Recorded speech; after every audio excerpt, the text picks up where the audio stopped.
الله فلا مضل له ومن يضلله فلا هادي له ونشهد أن لا إله إلا الله وحده لا شريك له ونشهد أن سيدنا وسندنا وحبيبنا ومولانا محمدا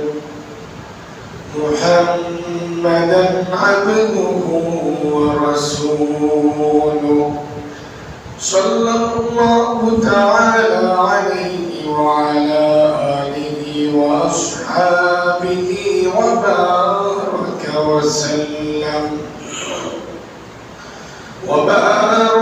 وسلم تسليما كثيرا أما بعد فقد قال الله تبارك وتعالى في كلامه المجيد وفي فرقانه الحميد أعوذ بالله من الشيطان الرجيم بسم الله الرحمن الرحيم فاسألوا أهل الذكر إن كنتم لا تعلمون وقال النبي صلى الله عليه وسلم من أفتى بفتيا من غير ثبت فإنما إثمه على من أفتى وقال النبي صلى الله عليه وسلم من عمل بما علم أورثه الله تعالى علم ما لم يعلم صدق الله المولانا العظيم وصدق رسوله النبي الكريم ونحن على ذلك لمن الشاهدين والشاكرين والحمد لله رب العالمين. بارك الله لنا ولكم في القرآن العظيم ونفعنا وإياكم بالآيات والذكر الحكيم. اللهم صل على محمد وعلى آل محمد كما صليت على إبراهيم وعلى آل إبراهيم إنك حميد مجيد. اللهم بارك على محمد وعلى آل محمد كما باركت على إبراهيم وعلى آل إبراهيم إنك حميد مجيد. محمد نے آکر کفر کو مٹایا کفر کو مٹا کر صداقت بتایا بلغ العلا بكماله كشف الدجى بجماله حسنت جميع خصاله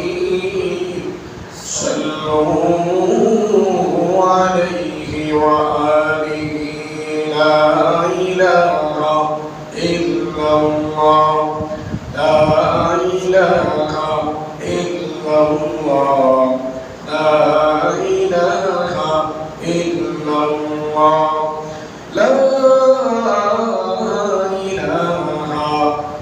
illallah Muhammadur Rasulullah. Alhamdulillah, Allah subhanahu wa ta'ala অশেষ মেহেরবানি, যিনি আমাদেরকে অত্যন্ত মহব্বত করে দয়া করে ভালোবেসে পবিত্র জুমার দিন তার পবিত্র ঘরে জুমার নামাজ আদায় করার জন্য আমাদেরকে আসার তৌফিক দান করেছেন এবং কোরআন এবং হাদিস থেকে আলোচনা করার শোনার জন্য সুযোগ দান করেছেন। এজন্য আমরা শুকর আদায় করি আলহামদুলিল্লাহ। পুষ্পার বুজুর্গগণ, আজকে যে বিষয়ে আলোচনা করব, মানুষের একটা প্রশ্ন আছে, আমরা কার ওয়াজ শুনব? এক একজন এক এক কথা বলেন, তাবলীগ ওয়ালারা এক কথা বলেন, মসজিদের ইমাম সাহেব এক কথা বলেন, মাদ্রাসার হুজুর আর এক কথা বলেন, যারা মাঠে ময়দানে ওয়াজ করেন তারা এক কথা বলেন। আমরা কার কথা শুনব? এ বিষয়ে আলোচনা করব। আল্লাহ রাব্বুল আলামিনের দরবারে প্রথমে এই প্রার্থনা করছি, আল্লাহ যেন আমাকে ইখলাসের নিয়তে কথা বলার এবং আপনাদেরকে আমলের নিয়তে কথা শোনার তৌফিক দান করুন। সবাই বলুন আমিন। দুস্তার বুজুর্গগণ, এই যে প্রশ্ন, আমরা কার ওয়াজ শুনব? তাবলীগ ওয়ালারা এক কথা বলেন, উলামায়ে কেরাম এক কথা বলেন, মসজিদের ইমাম সাহেব এক কথা বলেন, আমরা কার ওয়াজ শুনব? এটা সংক্ষেপে উত্তর হচ্ছে, আপনি দিতে পারবেন উত্তর, খুব লক্ষ্য করে শুনুন। বলতে পারেন যে আপনি যখন একজন ডাক্তারকে নির্ধারণ করবেন, ডাক্তারে যাওয়ার জন্য যখন ডাক্তারকে নির্ধারণ করবেন, এখন আপনি শুধু শুনলেন উনি ডাক্তার জানেন, তাইলে আপনি ডাক্তারের কাছে চলে গেলেন, ওই ডাক্তারটা ভালো ডাক্তার না মন্দ ডাক্তার আপনি একটু বিবেচনা করলেন না, একটু কারো কাছে বললেন না, ওই ডাক্তারের বিষয়ে আপনি কারো কাছ থেকে কোনো কথা শুনলেন না, আপনি ওই ডাক্তারের কাছে গেলেন, তাহলে যেমন ওই ডাক্তারের কাছে গেলেন তার সম্বন্ধে জানলেন না, ঠিক তেমনি ভাবে কার ওয়াজ শুনবেন, কার কাছে যাবেন, কার কথা শুনবেন, কার লেখা বইপত্র পড়বেন, ঠিক তেমনি সেভাবে হয়ে যাবে, ঠিক কিনা? এজন্য ডাক্তারের কাছে মানুষ যখন যায় তখন ডাক্তার সম্বন্ধে আগে জানে, ঠিক কিনা? ডাক্তার, এই ডাক্তারটা কিরকম ডাক্তার, ভালো ডাক্তার নিনা এই এমনি নামে ডাক্তার, ওই সম্বন্ধে মানুষ জানে কিনা? ঠিক তেমনি ভাবে আমরা যার কথা শুনবো, যার ওয়াজ নসিহত শুনবো, তার সম্বন্ধে আগে আমরা জানতে হবে, আগে কি করতে হবে? জানতে হবে, তারপর তার কাছে যাইতে হবে। প্রথম নম্বর সংক্ষেপে বলতেছি, প্রথম নম্বর আমাকে জানতে হবে যে ওই যে আলেম যার কথা আমি শুনবো তার ইলম আছে কিনা, কি আছে কিনা? প্রথম নম্বর কি জানতে হবে? তার ইলম আছে কিনা। দুই নম্বর জানতে হবে তার আমল আছে কিনা, কি আছে কিনা? আমল আছে কিনা, ইলম অনুযায়ী সে আমল করে কিনা। তিন নম্বর জানতে হবে সে কোন দ্বারার আলিম, কোন দ্বারার আলিম, তিনি কার অনুসরণ করেন, এই বিষয়টা জানতে হবে। এই তিনটা বিষয় যখন সে জানবে তখন আর সে বিভ্রান্তের মধ্যে পড়বে না, তখন সে আর গোমরা হবে না, কথা ঠিক কিনা? প্রথম নম্বর কি জানতে হবে? সে আলিম কিনা, সে কোরআন হাদিস পড়ছে কিনা, কার কাছে পড়ছে, তিনি কি কোনো হক্কানি আলেমের কাছে পড়ছেননি, না কোনো পণ্ডিতের কাছে পড়ছেন, না কোনো পণ্ডিতের মতবাদ অনুসারী, তা আগে জানতে হবে। হক্কানি উলামায়ে কেরামের কাছে, হক্কানি উলামায়ে কাছে যদি সোহবতে থাকি, উনি যদি লেখাপড়া করেন, তাহলে বুঝতে হবে তার ইলম আছে, একটু না একটু ইলম আছে। দুই নম্বর হলো তার ইলম কতটুকু আছে, ওই অনুযায়ী সে আমল করে কিনা। সে আলিম কিন্তু তার দাড়ি নাই, তার সুন্নতি নামাজ নাই, তার মুখে দাড়ি নাই, সুন্নতি নামাজ নাই, সে বিড়ি খায়, চেষের মতো চলে। ওই যে বর্তমান যে খেলাধুলা আসছে, এটা কোনো মুসলমানের সন্তানের খেলা হতে পারে না, ঠিক কিনা? ওই খেলাটা কোনো মুসলমানের সন্তান খেলা দেখতে পারে না। ওই যে আলেম, ওই খেলার সমর্থক ইত্যাদি যত বিষয় ইসলামে নাই, ইসলাম যেটাকে সাপোর্ট করে, ওই ধরনের আলেমকে যদি আপনি সাপোর্ট করেন, ওই ধরনের আলেমের কথা যদি আপনি শুনেন, তাহলে তার মতো আপনি গোমরা হবেন। সে কখনো এই কথা বলতে পারবে না যে এই যে খেলা দেখা হারাম, দাড়ি কাটা হারাম, এই যে সুন্নতি নামাজ পড়তে হবে, এরকম সে বলবে না আপনাকে, কারণ তারও আমল নেই। তারও কি নাই? আমল নেই। আরে ভাই, এজন্য ইবনে মাসউদ রাদিয়াল্লাহু তাআলা আনহু বলেন, শুধু কিছু রিওয়ায়াত পড়লাম আলেম হয়ে যায় না, কিছু রিওয়ায়াত, কিছু আরবি কিছু বাক্য পড়লে আলেম হয়ে যায় না। আলেম এটা হলো অন্তরে সঞ্চারিত হয়। আলেম কাকে বলে? এটা অন্তরে সঞ্চারিত কলবে, এটা কলবের মধ্যে সঞ্চারিত হয়, এটা তাকে বলা হয় আলেম। আলেম কিছু রিওয়ায়াত, কিছু বাক্য পড়লে আলেম হয়ে যায় না, কিছু বাক্য পড়লে আলেম হয়ে যায় না। দুস্তার বুজুর্গ, যাই হোক, তিনটা বিষয় আমরা বলবো। প্রথম নম্বর হলো তার কাছ থেকে সে জানতে হবে সে আলেম কিনা। 2 নম্বর জানতে হবে তার আমল আছে কিনা। 3 নম্বর জানতে হবে সে কোন দ্বারার লোক, অর্থাৎ কার অনুসরণ করে সেই যে তাকে যে আমি মানবো, তার যে ওয়াজ শুনবো, তার লেখা বইপত্র পড়বো, সে কোন দ্বারার আলেম, সে হক্কানি এই দ্বারার আলেম কিনা বাতিল দ্বারার আলেম, এটা আমাকে আপনাকে জানতে হবে। কথা ঠিক কিনা? যদি না জানি তাহলে আমি তার কাছে মাসলা মাসাইল কিয়া জানলাম, শিখলাম, এখন যদি সে যদি আমাকে ভুল মাসলা মাসাইল ফতোয়া দেয়, মাসলা মাসাইল বলে, তখন কি হবে? আপনি এটা পাস দিয়ে এটা বলতে পারবেন না যে সে আমাকে কি বলছে, তার গুনাহ হবে না। না, এত সহজ নয়। আল্লাহ রাব্বুল আলামিন আমাকে আপনাকে জ্ঞান দিয়েছেন, মেধা দিয়েছেন, আমি দুনিয়ার সবগুলা বুঝি, কিন্তু কেন এই বিষয়টা আমি বিবেচনা করলাম না, কেন এই বিষয়টা আমি দেখলাম না সে সত্যিকার আলেম কিনা? তখন কি হবে? আমি যে এই তার কাছ থেকে যদি না জানলে ওয়ালা আলেমের কাছ থেকে যদি আমি জানি, শিখি, তাহলে কি হবে? সে যদি ভুল ফতোয়া আমাকে দেয়, তাহলে এই ভুল ফতোয়ার কারণে সে গোমরাহ হলো, আমিও গোমরাহ হলাম। এর জন্য সে গুনাহগার হবে, আমিও গুনাহগার হবে। কে গুনাহগার হবে? সে গুনাহগার হবে, আমিও গুনাহগার হব। এজন্য ভাই, এই 3টা বিষয় আমার মাথায় রাখতে হবে। তাহলে কি হবে? গোমরা হওয়া যায়। সেও গোমরা, সে তো গোমরা, আমি যাতে গোমরা না হই, এজন্য 3টা জিনিস মাথায় রাখতে হবে। আমার কিন্তু এই জিনিস বলিয়া বলা যাবে না, বসা যাবে না। কেউ যদি বলে আমি কার কাছে যাব, এই অমুক দলের, সেই তমুক দলের, এরকম বলিয়া বসা যাবে না। আপনাকে আমাকে জানতে হবে, শিখতে হবে। আমি মুসলমানের সন্তান, ঠিক কিনা? মুসলমানের সন্তান, আমাকে আপনাকে জানতে হবে, মাসলা মাসাইল জানতে হবে, জানিয়া আমল করতে হবে, জানিয়া আমল করতে হবে। না জানিয়ে যদি আমল করি, তাহলে সারা জীবন আমল করব, এই আমলের দ্বারা কোনো লাভ হবে না, শুধু কষ্টই করে গেলাম। এজন্য আল্লাহ রাব্বুল আলামিন কোরআনে কারীমের মধ্যে আমাদেরকে শিখিয়ে দিয়েছেন। আল্লাহ বলেন, ফাসআলু আহলাদ যিকরি ইন কুনতুম লা তা'লামুন। আল্লাহ সুবহানাহু ওয়া তাআলা বলেন, তোমরা যারা জানো না, যারা জানে তাদের কাছ থেকে তোমরা জেনে নাও।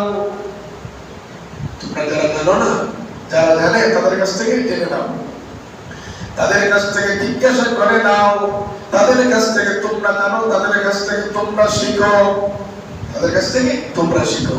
যারা জানে কোরআন হাদিস সম্পর্কে যাদের জ্ঞান আছে, পরিপূর্ণ যাদের জ্ঞান আছে, তাদের কাছ থেকে তোমরা জানো, তোমরা শিখো। কারণ তোমরা আমল করতে হলে আগে জানতে হবে। আপনি মক্কার মসজিদে গিয়ে নামাজ পড়লে নামাজ হবে না। কথা ঠিক কিনা? মক্কার মসজিদে গিয়ে নামাজ পড়লে নামাজ হবে না যদি না জানেন। এখন জানতে হলে আপনার বয়স হয়ে গেছে, আপনি মাদ্রাসা কোনোদিন যান নাই, মাদ্রাসাতে আপনি পড়েন নাই, এখন আপনি কেমনে জানবেন? এখন আপনাকে জানতে হলে হক্কানি একজন আলেমের কাছ থেকে আপনাকে জানতে হবে, শিখতে হবে। তার কাছ থেকে হয় সরাসরি জানেন, অথবা তার লেখা বইপত্র থেকে আপনি জানেন, তার লেখা বই পড়ে আপনি জানেন, তার লেখা বই পড়ে আপনি জানেন। এই যে জানার বিষয়টা এত গুরুত্বপূর্ণ বিষয়, ইমাম সিরিন রাহমাতুল্লাহি আলাইহি মুসলিম শরীফের মুকদ্দমার মধ্যে লেখেন, এই বিষয়টা এত গুরুত্বপূর্ণ বিষয়, যা জানা অত্যন্ত দরকার। এজন্য কেউ কার কাছ থেকে এটা জানা যাবে না। জানতে হবে এমন লোকের কাছ থেকে। আগে বলছিলাম তিনটা বিষয় যার মধ্যে থাকবে তার কাছ থেকে আপনাকে জানতে হবে, তার কাছ থেকে আপনাকে জানতে হবে। আমার বন্ধুগণ, এটা কোনো হালকা বিষয় না, এই জানার বিষয়টা হালকা বিষয় নয়। আপনার জীবন মরণ এর সাথে সামঞ্জস্য রয়েছে। আপনার জীবনে যতদিন আপনি বাঁচবেন, মরার পরে এটা লাগবে, জীবনে যতদিন বাঁচবে ততদিন লাগবে। এজন্য এটা কোনো হালকা বিষয় নয়। এবং শিরিন রহমতুল্লাহ আলাইহি বলেন, এটা কোনো হালকা বিষয় নয়। আমি যার কাছ থেকে জানবো তার কি আছে, কতটুকু ইলম আছে, কতটুকু জ্ঞান আছে সম্পর্কে আমাকে আগে জানতে হবে। আমার বন্ধুগণ, এখন যদি কোনো মানুষ যদি যার ইলম নাই, কালাম নাই, তার কাছ থেকে কেউ জানলো, অযোগ্য মানুষের কাছ থেকে যদি কেউ জানে, তাহলে কি হবে? তার সেও গুমরাহ হলো। কি হলো? সেও গুমরাহ হলো। ওই যে গুমরাহ হওয়ার কারণে যে তার কাছ থেকে জানতে চাইবে সেও গুনাহগার হবে। আল্লাহ রাসূল বলেন, মান আফতা বিফতিয়া غير ثبت فإنما إثمه على الله على من أفتى بفتيا غير ثبت فإنما إثمه على من أفتى। অযোগ্য মানুষের কাছে যখন জানতে চাইবে, জানার কারণে সে যদি ভুল ফতোয়া দেয়, তাহলে ওই ভুল ফতোয়ার কারণে সে যদি বলে সে শুধু গুনাহগার হবে না, আপনি যে গিয়ে অযোগ্য মানুষের কাছ থেকে জানলেন, এর জন্য আপনিও গুনাহগার হবেন। আমার বন্ধুগণ, এজন্য আমরা বুঝতে পারলাম, আমরা যার কাছ থেকে জানবো তার সম্প্রদায়কে জানতে হবে, ইলম আছে কিনা, আমল আছে কিনা, কোন দ্বারার লোক। 2 নম্বর হইল ইলম অনুযায়ী আমল আছে কিনা। ইলম অনুযায়ী যদি আমল না থাকে, তাহলে তার কাছে মানিয়ে আপনার কোনো লাভ হবে না। সে দাড়ি কাটে, তার মধ্যে সুন্নতি লেবাস নাই, এবং কিছু আলেম হিসেবে সে দাবি করে, ঠিক কিনা, আছে কিনা আমাদের সমাজে, তাকে বলা হয় গুমরা বলা হয়। আর কিছু মানুষ আছে যে বাংলা বই পড়িয়ে সে আলেম হয়ে গেছে, একা আলেম হয়ে গেছে। না রে, এত সোজা না, একা পড়িয়ে আলেম হওয়া যায় না। আলেম হতে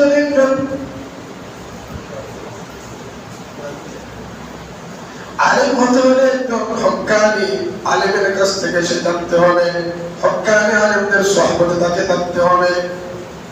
তাকিয়ে মাদ্রাসার মাধ্যমে সে ইলম অর্জন করতে হবে, অর্থাৎ একজন হক্কানি উলামা কেরামের মাধ্যমে সে ইলম অর্জন করতে হবে।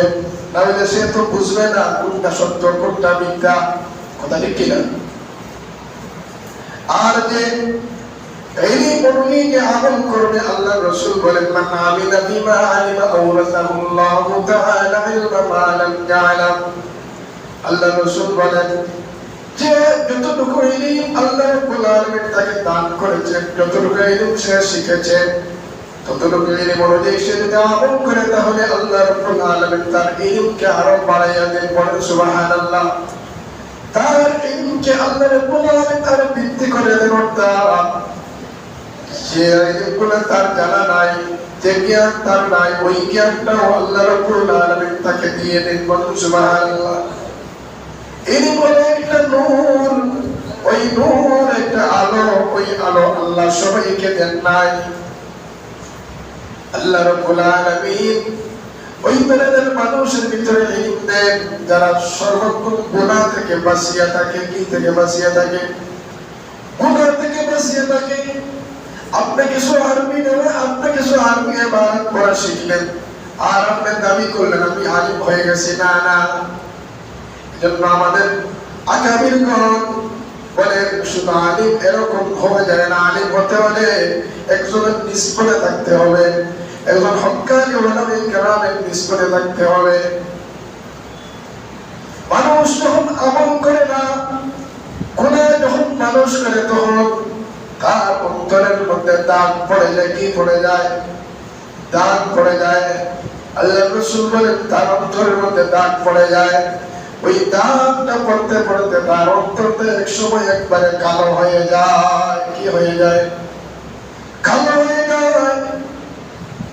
যখন অন্ধকার হয়ে যেমন মনে করেন একটা বাসন আছে, বাসনের উল্টা পিঠ একটা কালো থাকে না সাদা থাকে, বলেন না বলেন না, বাসনের পিছন পিঠ উল্টা থাকে না, কালো থাকে না সাদা থাকে, কালা থাকে। ওই কালোটা সূর্যের দিকে যখন যায় তখন কিন্তু আর ঝিলমিল করে না। আর একটা খাস যখন অর্থাৎ খাস অর্থাৎ আয়না আমরা যেটাকে বলি, আয়না যখন সূর্যের দিকে যখন আয়নাটা যখন সূর্যের মধ্যে যখন আয়নাটা গিয়ে পড়ে তখন কিন্তু ঝিলমিল করে, ঠিক কিনা? ঠিক তেমনি ভাবে মানুষ যখন মানুষের মন যখন নষ্ট হয়ে যায়, মানুষের দিল যখন নষ্ট হয়ে যায় তখন আর তার আমল করতে আর ভালো লাগে না। তার অন্তরটা কালো হয়ে যায়। তার অন্তরটা কি হয়ে যায়? কালো হয়ে যায়। তার অন্তরের মধ্যে দাগ যখন পড়ে যায়, মানুষ যখন গুনাহ করে আর বুঝে না, গুনাহ করতে থাকে এক সময় তার অন্তরটা এমন ভাবে কালো হয়ে যায় তখন আর সে আর কোনো কিছু আর বুঝে না। কোরআনে কারীম আল্লাহ রাব্বুল আলামিন বলেন, কদ জাআকুম মিনাল্লাহি নূরুন ওয়া কিতাবুম মুবিন।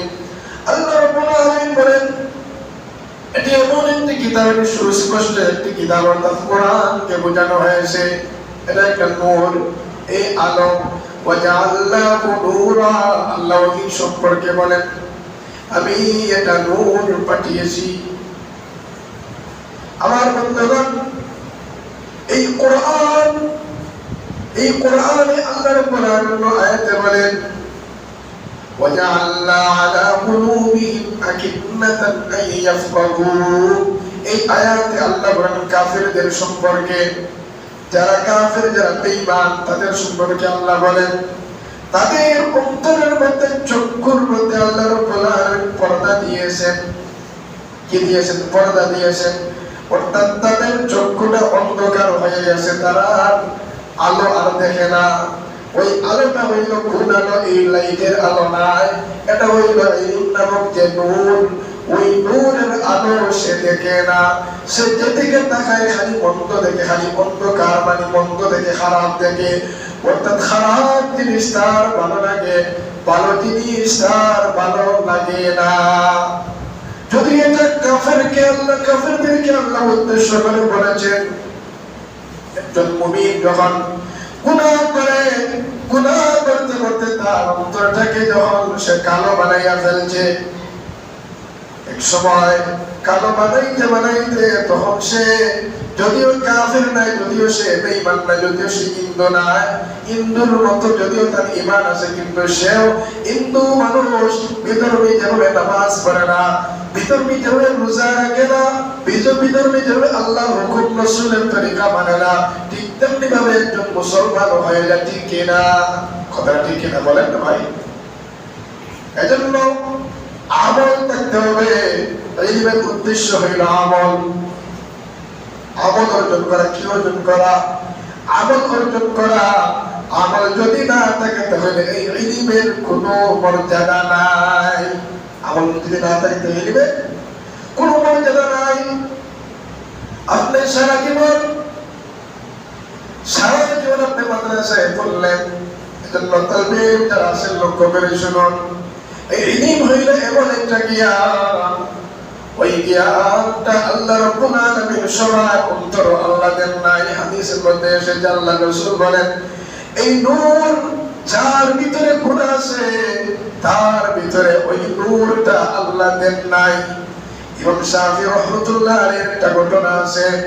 তার উস্তাদ ওয়াকি রাহমাতুল্লাহ আলাইহি বললেন, উস্তাদজি, আমি ইলম অর্জন করি, আমি পড়িয়ে বলে আমার মনে থাকে না। কি থাকে না? মনে থাকে না। তখন তিনি বললেন, তুমি গুনাহ ছেড়ে দাও। কি ছেড়ে দাও? গুনাহ ছেড়ে দাও। গুনাহ যদি বাদ দিয়ে দাও তাহলে তোমার মনে থাকবে। এজন্য রে ভাই, গুনাহ করবেন আর ইলম আপনার অন্তরের ভিতরে থাকবে না। ইলম অন্তরের ভিতরে থাকবে না। এজন্য দুইটা বিষয়, 2 নম্বর কথা বললাম, কার ওয়াজ আমি শুনবো। 1 নম্বর হইল যার ইলম আছে তার ওয়াজ শুনবো। 2 নম্বর হলো যার আমল আছে তার ওয়াজ শুনবো। 3 নম্বর সে কোন দ্বারার লোক, কোন দ্বারার লোক সে বন্টনীয় পালক। আমরা যেখানে বুঝি সাধারণত সে বাতিল মতবাদের অনুসারী কিনা, সে আহলে সুন্নাত ওয়াল জামাতের অনুসারী কিনা, এই জিনিস বুঝতে হবে, দেখতে হবে। এখন বলবেন হুজুর আপনিও তো পাঞ্জাবি পড়েন, সেও তো পাঞ্জাবি পড়ে, এখন আপনি শিখবো কিভাবে? আগে আমি বলছি যে একটা মানুষ যখন ডাক্তারের কাছে যখন যায়, তখন ডাক্তার সম্পর্কে আগে জানে না, আগে টাকাটা দেওয়ার জন্য চলে যায়। মানুষের পকেট থেকে টাকা যখন দেয় বড় কষ্ট হয় কিনা? কষ্ট হয়নি? ঠিক কিনা? বুঝেন না? বলেন না? মানুষ কিন্তু যখন মানুষের পকেট থেকে যখন টাকা যায়, টাকাটা যখন বেরোয় কিন্তু খুব কষ্ট লাগে টাকাটা দিতে। কেন কষ্ট হয়? টাকাটা রুচি করতে বড় কষ্ট লাগে। ঠিক কিনা? যখন আমি ডাক্তারের কাছে যখন যাই, তখন ডাক্তার সম্পর্কে আগে আমি জানি। এই জন্য আমি যে তাকে 1000 টাকা ভিজিট দিয়ে দিতাম, 800 টাকা ভিজিট দিতাম, কি জন্য দিব? তার কতটুকু অভিজ্ঞতার কতটুকু যোগ্যতা আছে ওই সম্পর্কে আমি আগে জানি কিনা? জানি। তার সম্পর্কে আমি আগে জানি। নাহলে তো আমি অসুখ নিয়ে আমি কষ্ট করবো, আমি অসুস্থ, আমার পারবে ঠিক কিনা? এই অসুস্থতা কি আরো বেশি গুরুত্বপূর্ণ বিষয় হইল আমি যে মুসলমান, আমি যে মুসলমান দাবি করি, আমি যে নবীর উম্মত হিসেবে দাবি করি, কেউ যদি আমাকে আমার নবীর বিরুদ্ধে, আল্লাহর বিরুদ্ধে যদি কোনো কথা বলে, যারা পরিমাণ যদি কারো ভিতরে ঈমান থাকে তাহলে তার ভিতরে ধরে। ঠিক কিনা? কথা ঠিক কিনা? বলেন তো ভাই, কথা ঠিক কিনা? ওই যে আমি যে আল্লাহর জন্য, যে রাসূলের জন্য আমার জান কুরবান দিতে আমি প্রস্তুত থাকি সর্বক্ষণ। ঠিক কিনা? যদি ওই আল্লাহ সম্পর্কে যদি আমি না জানি, রাসূল সম্পর্কে যদি আমি না জানি, তাহলে আমার দুনিয়াও বরবাদ, আখিরাতও বরবাদ হয়ে যাবে। দুনিয়া বরবাদ, আখিরাতও বরবাদ হয়ে যাবে। এজন্য যারা মাদ্রাসায় পড়েছেন আলহামদুলিল্লাহ, কোরআন হাদিস সম্পর্কে যাদের জ্ঞান আছে আলহামদুলিল্লাহ। আমার বয়স এখন 30 বছর হয়ে গেছে, 40 বছর হয়ে গেছে, এখন আমি কোনদিন মাদ্রাসায় যাই না। আমি নামাজ জানি না, জোহরের নামাজ কয় রাকাত, আসরের নামাজ কয় রাকাত জানি না। জানলেও কিন্তু আমি সূরা কেরাত আমার শুদ্ধ নাই। ঠিক কিনা? এরকম আছে কিনা আমাদের সমাজের মানুষ? আমার লজ্জা লাগে হুজুরের কাছে কিভাবে আমি জিজ্ঞাসা করবো? না ভাই, এটা কিন্তু লজ্জার বিষয় না, এটা হইল আপনার জন্য ফরজ। এটা কি?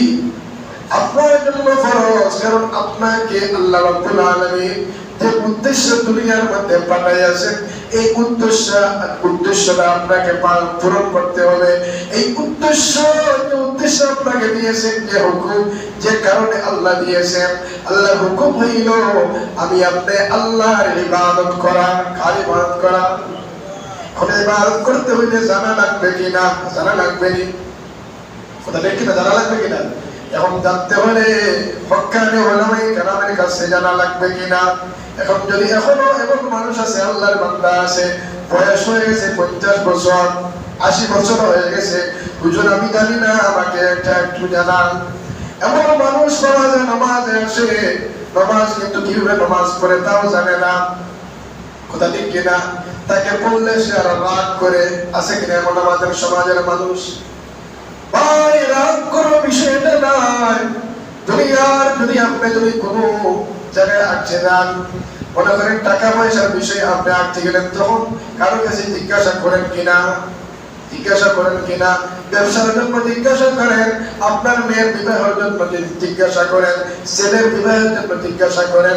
এটা হইল ঠিক আছে, এটা থেকে কিন্তু আপনাকে আল্লাহ রাব্বুল আলামিন যে দুনিয়াতে দিয়েছেন, আল্লাহ যে হুকুম আদায় করার জন্য, আল্লাহ হুকুম আদায় করার জন্য দুনিয়াতে যে আল্লাহ দিয়েছেন, ওই বিষয়টা সম্পর্কে আপনার জানা আগে দরকার আছে কিনা? যদি আল্লাহর হুকুম রাসূলের তরিকা যদি আপনি জানেন, তাহলে যদি মানেন, তাহলে আপনার সব বিষয় আপনার পালন করতে আপনার আর কোনো সমস্যা হবে না। এজন্য 3 নম্বর বিষয় হইল কোন দ্বারা আলিম সে তা জানতে হবে। কোন দ্বারা আলিম, কোন মতবাদের আলিম তা জানতে হবে। আল্লাহ রাসূল এই আয়াতটি তেলাওয়াত করেছিলেন, ফাআম্মাল্লাযীনা ফী কুলুবিহিম زيغ فيتبعون ما تشابه منه ابتغاء الفتنة وابتغاء تأويله আল্লাহ রাব্বুল আলামিন এই আয়াতের মধ্যে বলেন, আল্লাহ রাসূল সাল্লাল্লাহু আলাইহি ওয়াসাল্লাম এই আয়াতটি তিলাওয়াত করেছেন। ওই আয়াতের মধ্যে একথা বলা হয়েছে, সংক্ষেপে বলতেছি। আল্লাহ বলেন যারা প্রাপ্ত মতবাদের অনুসারী তারা, আল্লাহ রাব্বুল আলামিন অনেক আয়াত আছে যেগুলা অস্পষ্ট, অর্থ বোঝা যায় না। এমন কিছু আয়াত আছে এই আয়াতের অর্থ একমাত্র আল্লাহ ছাড়া কেউ জানে না। ওই ধরনের আয়াত দিয়ে তারা মানুষকে তাদের দিকে আনার জন্য বিভিন্ন ফতোয়া দিয়ে থাকে। আল্লাহ রাসূল নিষেধ করেছেন। আল্লাহ রাসূল এই আয়াত পড়ার পরে তিনি বলেন, ওই ধরনের মানুষ যদি তোমাদেরকে দাওয়াত দেন তাহলে তোমরা তাদের কথা তোমরা শুনিও না। তাদের কথা তোমরা শুনিয়ে তাদের সাথে উঠা বসা সবগুলা তোমরা উঠা বসা সবগুলা থেকে তোমরা বিরত থাকবে। মুফাসসিরিনে কেরাম বলেন, মুহাদ্দিসিনে কেরাম বলেন, মুহাদ্দিসে কেরামের হাদিসে ব্যাখ্যায় বলেন এর অর্থ হইল তাদের সাথে উঠা বসা সবগুলা নিষেধ, সবগুলা নিষেধ, সবগুলা নিষেধ। তাদের কথা শোনাও নিষেধ, তাদের সাথে সম্পর্ক রাখাও নিষেধ, মুআমালা করা সবগুলো তাদের সাথে নিষেধ। কিন্তু এইগুলো মানুষ যারা লক্ষ্য করে শুনুন, যারা কোরআন হাদিস সম্পর্কে যাদের জ্ঞান আছে তারা তাদের কথা শুনতে পারবে এই উদ্দেশ্যে যাতে তারা তাদের এই কথার প্রতিবাদ করতে পারে, যাতে তারা এই কথাগুলোর প্রতিবাদ করতে পারে। এখন যদি আপনি বলেন হুজুর আমি তো তাকে আমি মানতেছি না, তার কথাগুলো আমি শুনতেছি, আমি ভালো না বাদ এটা যদি বলি ভালো, যদি বুঝি ভালো তাহলে মানবো, যদি বুঝি মন্দ তাহলে মানবো না, এটা ভুল কথা। কারণ জানেন আপনার তো কোরআন হাদিস সম্পর্কে এত জ্ঞান নেই।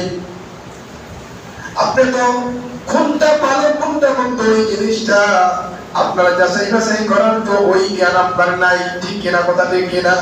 এজন্য আপনি কারো কথা শুনতে হলে, কারো ওয়াজ শুনতে হলে, কারো লেখা বই পড়তে হলে আগে তার সম্পর্কে আগে জানতে হবে, তার সম্পর্কে আগে জানতে হবে। আমার বন্ধুগণ, তিনটা বিষয় আজকে আলোচনা করলাম।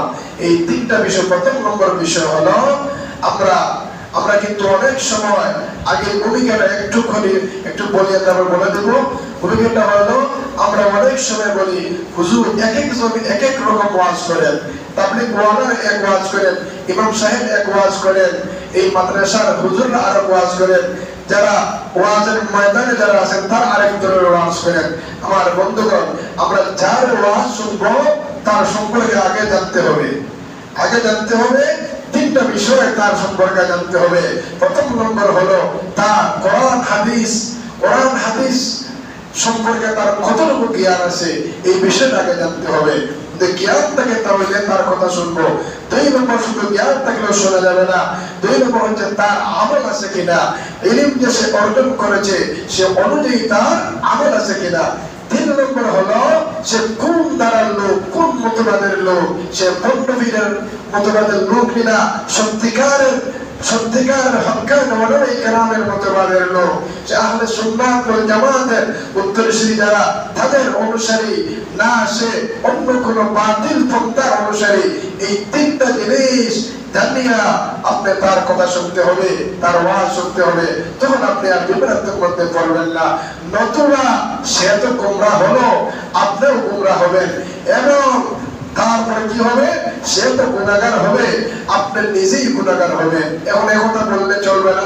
হুজুর তো বলেছেন, উনি যদি ঘোষণা না দেয় কথা বলিয়া আপনি আল্লাহর কাছ থেকে বাঁচতে পারবেন না। কারণ আমাকে আল্লাহ রাব্বুল আলামিন জ্ঞান দান করেছেন, ঠিক কিনা? সব জিনিস বুঝি, কিন্তু যেটা আমার জন্য জরুরি বিষয়, যেটা জরুরি বিষয়টা আমি জানলাম না, এবং জানার জন্য কার কাছ থেকে জানবো ওই বিষয়টা আমি জানলাম না। এজন্য আল্লাহর কাছে আমাকে জবাবদিহি করতে হবে, আমিও গুনাহগার হব। আল্লাহ রাব্বুল আলামিন আমাদের প্রত্যেককে আমলের তৌফিক দান করুন। সবাই বলুন আমিন। ওয়া আখিরু দাওয়ানা।